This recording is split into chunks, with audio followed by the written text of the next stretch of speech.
नमस्कार, आप सभी का बहुत बहुत स्वागत है। आप देख रहे हैं 9 बजे का खास शो। मैं हूं आपके साथ परवीन जैन। पूर्व पीएम डॉक्टर मनमोहन सिंह पंचतत्व में विलीन हो चुके हैं। पीएम मोदी समेत देश के तमाम दिग्गज हस्तियों ने उन्हें नम आंखों से अंतिम विदाई दी, लेकिन मनमोहन सिंह को लेकर कांग्रेस राजनीति करने से बाज नहीं आए। लेकिन पीएम मोदी ने जिस तरह विपक्ष के नेता को सम्मान दिया, वो इतिहास के पन्नों में दर्ज हो गया। पीएम मोदी ने बड़ा दिल दिखाते हुए उनके स्मारक स्थल को लेकर भी फैसला कर लिया। मोदी सरकार ने राजघाट पर ही मनमोहन सिंह का स्मारक बनाने का ऐलान किया है। वहीं मरने के बाद भी कांग्रेस ने मनमोहन सिंह का जमकर तिरस्कार किया। तो कैसे एक बार फिर गांधी परिवार का चरित्र आया सामने, कैसे पीएम मोदी के सामने बौना साबित हुआ गांधी परिवार, इसी पर ज्यादा चर्चा के लिए स्टूडियो मौजूद हैं कैपिटल टीवी के editor in chief doctor Manish Kumar. Sir, आपका बहुत बहुत स्वागत है। धन्यवाद। डॉक्टर मनमोहन सिंह आज पंचतत्व में विलीन हो गए, लेकिन जिस तरह की राजनीति कांग्रेस की तरफ से की गई है, उसे देखकर पूरा देश शर्मिंदा। देखिए, राहुल गांधी दीवार पे सिर मार रहे हैं। वो दिन को रात, रात को दिन साबित करने में लगे हुए हैं। उनके तमाम ये जो कांग्रेसी इकोसिस्टम है, ये यूट्यूब के ऊपर भाषण देने वाले ये तमाम लोग, बहुत सारे एडिटर, बहुत सारे पॉलिटिकल एक्सपर्ट्स बन के, राजनीतिक विशेषज्ञ बन के टेलीविजन के ऊपर जो गंदगी फैला रहे हैं, झूठ फैला रहे हैं, ये तो चलेगा नहीं, ये चलने वाला है भी नहीं। भाई, मनमोहन सिंह एक पूर्व प्रधानमंत्री थे, दैट्स ऑल। ज्यादा महिमा मंडन मत कीजिए, झूठ मत बोलिए। बहुत सारे इकोनॉमिक डिप्रेशन से भारत को निकाला। कौन सा इकोनॉमिक डिप्रेशन था? कब आकर के बोल देंगे भारत की जो अर्थव्यवस्था है वो बहुत खराब थी जब मनमोहन सिंह को मिला था। भाई, कब? समय बताते नहीं आप। 91 की बात करेंगे तो 91 में मनमोहन सिंह कोई चुन के नहीं आए थे। यह फैसला कि हमें लिबरलाइज करना है, यह प्रधानमंत्री पीवी नरसिम्हा राव का था। ये तो घर में बैठे हुए थे, अपनी नौकरी कर रहे थे, यूजीसी की नौकरी कर रहे थे। बहुत सारे लोग कह रहे, देखिए मनमोहन, मैं बार बार कह रहा हूं, he was a careerist throughout. 40 साल इन्होंने नौकरी की और प्रधानमंत्री की भी कुर्सी पे उन्होंने सोनिया गांधी की ही नौकरी की। ही was a bureaucrat and he died a bureaucrat. Doctor साहब, एक छोटा सा सवाल है मेरा यहाँ पर। जब डॉक्टर मनमोहन सिंह को प्रधानमंत्री बनाया गया, तो क्या उस दौरान ये भी था कि सोनिया गांधी खुद ही प्रधानमंत्री बनना चाहती थी? बिल्कुल बनना चाह रही थी। सारे लेटर ऑफ सपोर्ट खुद लेकर के सोनिया गांधी गई थी। राष्ट्रपति के पास वो तमाम लोगों के सिग्नेचर थे कि भाई मेरे पास ये समर्थन है, मुझे शपथ के लिए आप इनवाइट कीजिए। और उसके ऊपर, सबसे ऊपर जो एप्लीकेशन लिखा हुआ था, वो एप्लीकेशन था सोनिया गांधी का कि I Sonia Gandhi elected from Raebareli constituency support Sonia Gandhi. ये बताना, ये बकवास बंद करें, न्याय की मूर्ति और ये वो। देन दे डिसाइडेड, उनको राष्ट्रपति ने कहा कि भाई ऐसा है कि सुब्रमण्यम स्वामी ने कंप्लेन किया है, 2-3 लोग और ने कंप्लेन किया था कि आपकी नागरिकता के ऊपर एक बार आईबी से क्लियरेंस लेना है। Do you want me to investigate? आप उसकी इन्वेस्टिगेशन करवाना चाहती हैं, तब इसको होल्ड करेंगे और यू इलेक्ट समबडी एल्स। आप राष्ट्रपति भवन गई एप्लीकेशन लेकर के कि मुझे प्रधानमंत्री बनाओ, और बाहर निकलती है तो अचानक से हृदय परिवर्तन हो जाता है। और न्याय की मूर्ति, आपने कहा कि भाई अभी उसको बाद में करेंगे, फिर आपने सोचा कि भाई कोई ऐसा डोसाइल आदमी जिसके पास कोई पब्लिक सपोर्ट नहीं हो, और ये पब्लिक सपोर्ट तो आज दिखा। राहुल गांधी कह रहे हैं कि भाई बहुत बड़ी बेइज्जती कर दी। भाई, बेइज्जती ने आप लोगों ने किया। आज मीडिया में तो ढोल भिजवा रहे कि इतने महान थे, इतने महान थे, इतने महान थे। 10 आदमी नहीं आया सड़क पे। मतलब मनमोहन सिंह कल भी मजबूरी थे, आज भी मजबूरी थी। भाई, यही तो आपने किया। आप ये बताइए, ये राहुल गांधी ने ट्वीट किया है आज। सोनिया गांधी ने 10 साल मनमोहन सिंह ने सरकार चलाई, उसके ऊपर एक डिनर थ्रो किया। राहुल गांधी गए, राहुल गांधी ने उस डिनर का बायकॉट किया था। राहुल गांधी ने मनमोहन सिंह की सरकार, मनमोहन सिंह के द्वारा जो पास किया गया ऑर्डिनेंस था, उसको फाड़ा था। ये इज्जत है? ये कांग्रेसी क्या बताएंगे? मुझे एक बात बता दीजिए, बीजिंग ओलंपिक हुआ, तमाम राष्ट्राध्यक्ष को बुलाया गया, हिंदुस्तान से किसको बुलाया गया मालूम है आपको? सोनिया गांधी, राहुल गांधी को, गांधी परिवार को इनविटेशन भेजा गया शी जिनपिंग के द्वारा। अगर जरा सी भी इज्जत थी आपको प्रधानमंत्री को लेकर के, आप कहती कि प्रधानमंत्री को लेकर के जाइए, आप गई, इनको लेकर के नहीं गए। ये नवाज शरीफ ने देहाती औरत कहा था, कांग्रेस खड़ी हुई क्या? यो एनडीटीवी वाली कांग्रेसी पत्रकार, वो उसके इंटरव्यू में कहा कि आपके मनमोहन सिंह साहब जो हैं वो देहाती औरत की तरह बात करते हैं। बड़ा बवाल मचा था। और मुझे याद है ये चुनाव से ठीक पहले हुआ था, प्रधानमंत्री मोदी उस वक्त वो एक रैली कर रहे थे दिल्ली के द्वारका में, जिसमें उन्होंने इस चीज को कहा कि खबरदार, मनमोहन सिंह भारत के प्रधानमंत्री हैं, वो हमारे प्रधानमंत्री हैं, मैं विपक्ष में हूं, मैं उनका विरोध जरूर करता हूं, लेकिन बाहर का कोई व्यक्ति हमारे प्रधानमंत्री को देहाती औरत बोलेगा, यह बर्दाश्त नहीं होगा। प्रधानमंत्री मोदी ने यह बयान दिया। ये सलमान खुर्शीद और चट्टे बट्टे गांधी परिवार के जितने लोग हैं, ये सारे लोग प्रधानमंत्री के ऊपर ही चढ़ गए। आपने डिफेंड नहीं किया। आज महान महान बता रहे हैं, बड़ी बेइज्जती हो गई। ये जाने दीजिए, ये केजरीवाल, ये अन्ना हजारे आंदोलन के दौरान सबसे महाचोर कोई है तो वो मनमोहन सिंह है, यही तो कहता था। यही तो कहता था। Did you defend him? Rahul Gandhi का एक बयान बता दीजिए केजरीवाल के खिलाफ, खबरदार जो तुमने मनमोहन सिंह को बेईमान कहा, आपने डिफेंड किया? नहीं किया। आप क्या कर रहे थे? आपके लिए बड़ा अच्छा था कि सारा पॉलिटिक्स जो है नियंत्रण करती थी सोनिया गांधी। फाइल कौन साइन होगा कौन नहीं होगा, आदेश जाता था 10 जनपद से। आपने कठपुतली को खड़ा कर रखा था। बिल्कुल, राष्ट्रीय परिषद काउंसिल जो बनाया गया वो भी इसका एक उदाहरण। वो आप अटैक होता है सरकार के ऊपर, आप उसको कहते हो भाई मनमोहन सिंह करो। पत्रकारों को, एडिटर्स को कहा गया था अटैक करना है मनमोहन सिंह के ऊपर तो अटैक कीजिए, कोई दिक्कत नहीं है, गांधी परिवार के ऊपर कोई नहीं कुछ बोलेगा। This was the dictum. अभी बोलते हैं गोदी मीडिया, ये सब तो लालची माल मीडिया थी उस समय।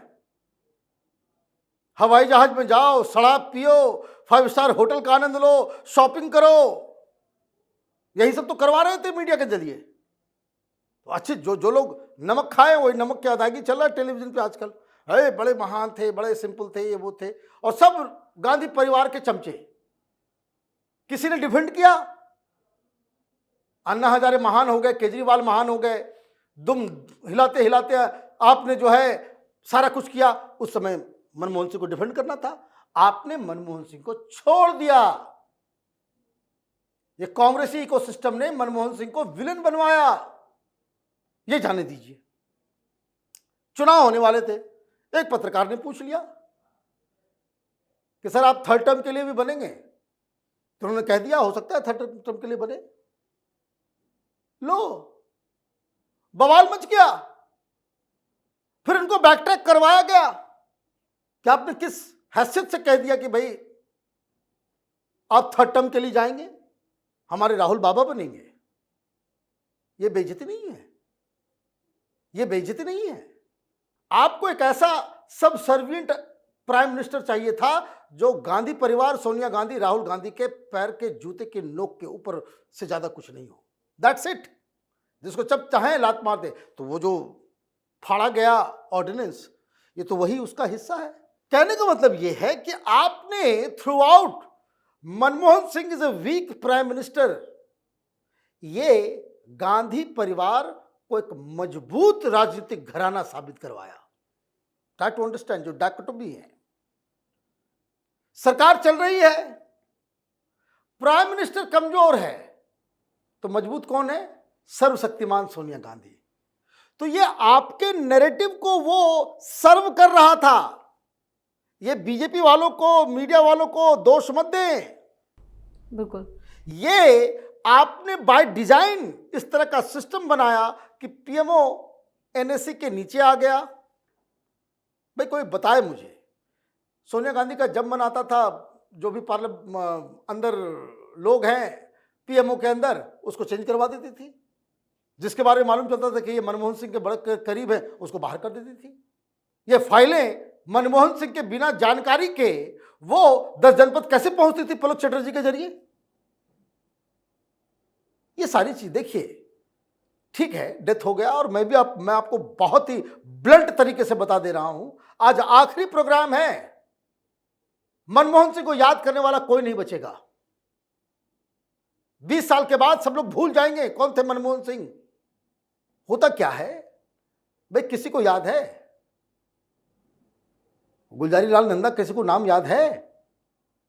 किसी को याद है आके गुजराल का चेहरा भी कैसा है? नए जनरेशन को मालूम भी है कि भाई राज्यसभा में एक एक्स प्राइम मिनिस्टर भी बैठे हुए हैं, एचडी देवगौड़ा। याद है किसी को? चंद्रशेखर किसी को याद है? वीपी सिंह को याद है? नहीं, पॉलिटिकल लोग जानते हैं कि भाई वो मंडल कमीशन वाला वीपी सिंह। That's it. आपने ऐसा क्या किया? भ्रष्टाचार के आरोप लगे आपके ऊपर अलग, पाकिस्तान के साथ कॉम्प्रोमाइज करने का आरोप लगा आपके ऊपर अलग। मैं धागे खोलना शुरू कर दूं, कम से कम 4 घंटे लग जाएंगे मुझे सारी चीजें बताने के लिए। और पाकिस्तान का नाम लेते ही मुझे समझ में आ रहा है कि कितनी सारी प्रॉब्लम्स हो गई। भाई मनमोहन सिंह सियाचिन को वो पाकिस्तान को सौंपने जा रहे थे। ये छिपी हुई बात है क्या? घोटालों की संख्या कम से कम 100 है इस 10 साल में। सरकार छपवा रही थी नकली नोट। कोई चीज छिपा हुआ है क्या? महान है, महान है। क्यों महान है? मैं देखता हूं दलाल किस्म के वो पत्रकारों को, मैं जब गया था तो मुझे ऐसे मिले थे, वो ऐसे मिले थे। अरे भाई, तुम्हारे साथ तुमको जोगिंदर बुलाते थे तो उससे क्या देश को फर्क पड़ रहा है? भाई देश के लिए क्या किया? भाई अभी पाकिस्तान की हिम्मत है, आप मुंबई जैसे अटैक करके दिखा दे। भाई हिम्मत बढ़ कैसे रही थी? मुसलमानों को भड़काया सो अलग। ये थ्योरी बिल्कुल गलत है कि 2014 के बाद से सब कुछ प्रॉब्लम में आ गया। नो, ये अभी जितना हिंदू मुसलमान उसका बीज डाला था मनमोहन सिंह ने। ये सच्चर कमेटी की रिपोर्ट के बाद आपने मुसलमानों को भड़का दिया कि भाई ये देश तुम्हारे के लिए नहीं है, ये सिस्टम तुम्हारे लिए नहीं है। ये तमाशा कर रहे हैं ये लोग। भाई आपने ऐसा कौन सा काम किया? भाई बहुत बड़े इकोनॉमिस्ट है, मुझे कोई एक रिपोर्ट दिखा दीजिए, कोई अखबार की कटिंग दिखा दीजिए कि प्रणब दा जब फिनेंस मिनिस्टर थे वो बजट बनाने से पहले कंसल्ट किए प्रधानमंत्री को। एक आजकल तो बहुत सारे टूल्स आ गए हैं खोजने खाजने के, आपको ये जरूर मिल जाएगा कि अलग अलग मिनिस्ट्री अलग अलग तरीके से काम कर रही थी, रोज अपमानित हो रहे थे, रोज उनके खिलाफ खबरें छापी जा रही थी मनमोहन सिंह के खिलाफ। और ये सब कांग्रेसी इकोसिस्टम ही करता था। कारण मनमोहन सिंह को बदनाम करो, मनमोहन सिंह को कमजोर बताओ, मनमोहन सिंह को लाचार बताओ। और बीच बीच में सोनिया गांधी की एंट्री हो जाती थी कि वो बेचारे ऐसे खड़े हैं, उधर से वो तन के निकल जा रही हैं। वो अपरंपार है, वीडियो की संख्या तो आप काउंट ही नहीं कर सकेंगे, इतने सारे इंसिडेंट है। तो ये सारी चीजें, और आज अचानक से राहुल गांधी को ये लग रहा है कि अपमान किया। अपमान मनमोहन सिंह का अगर किसी ने किया तो वो गांधी परिवार ने किया। उनकी हैसियत कम की गांधी परिवार ने, बेइज्जत किया गांधी परिवार ने, कमजोर बनाया गांधी परिवार ने। और आज भी जो कांग्रेसी नहीं आए, भाई राहुल गांधी अगर लीडर होते तो सवेरे सवेरे उनका ट्वीट होता, कल रात में ट्वीट होता कि हमारे प्रधानमंत्री अंतिम यात्रा पर निकल रहे हैं, हर कांग्रेसी से ये गुजारिश है कि वो इस यात्रा में शामिल हों। अपना प्रचार प्रसार करना होता है, वीडियो बनाना होता है, टी शर्ट पहन करके भारत जोड़ो यात्रा में निकल जाते हैं। मनमोहन सिंह की अंतिम यात्रा में आपको ट्रक पे बैठना पड़ता है। तो ये बताता है कि आपका क्या पूरा अप्रोच रहा है। कहाँ है भाई मल्लिकार्जुन खड़गे? क्यों नहीं बुलाया मुलायम सिंह के सुपुत्र अखिलेश यादव को कि भाई आइए, आप लोगों ने बहुत मलाई खाया है यूपीए सरकार के दौरान? क्यों नहीं बुलाया लालू यादव को कि भाई रेल मिनिस्टर बनाए थे आपको? क्यों नहीं बुलाया उद्धव ठाकरे को कि भाई मुख्यमंत्री बनाया आपको? कोई इंडी गठबंधन का कोई लोग नजर आया? नहीं आया। क्यों नहीं आया? कि सब जान रहे हैं कि ये राजनीति कर रहे हैं गांधी परिवार, ये अपना और गांधी परिवार का चेहरा चमकते रहना चाहिए, उसकी महानता दिखते रहनी चाहिए। अभी हुआ ये है कि जो प्रधानमंत्री ने जिस तरह का बर्ताव किया है, प्रधानमंत्री की तारीफ हो रही है और इनको पेट में दर्द हो रहा है। चलिए, इस तमाम जानकारी के लिए और सटीक विश्लेषण के लिए आपका बहुत बहुत धन्यवाद। धन्यवाद। कांग्रेस ने जिस तरह से डॉक्टर मनमोहन सिंह को जीते जी अपमानित किया, वही सिलसिला उनके मरण उपरांत भी जारी रहा। लेकिन पीएम मोदी, जो अपने बड़े और सख्त फैसलों के लिए जाने जाते हैं, उन्होंने मनमोहन सिंह के स्मारक का ऐलान करके कांग्रेस के मुंह पर जोरदार तमाचा जड़ा है। वहीं सिखों की सहानुभूति बटोरने में जुटी कांग्रेस फिर से पूरी तरह से एक्सपोज हो गई है। इस खास शो में इतना ही। वीडियो कैसा लगा कमेंट करके अपनी राय जरूर दें। वीडियो को लाइक करें, शेयर करें और कैपिटल टीवी को सब्सक्राइब जरूर करें। धन्यवाद।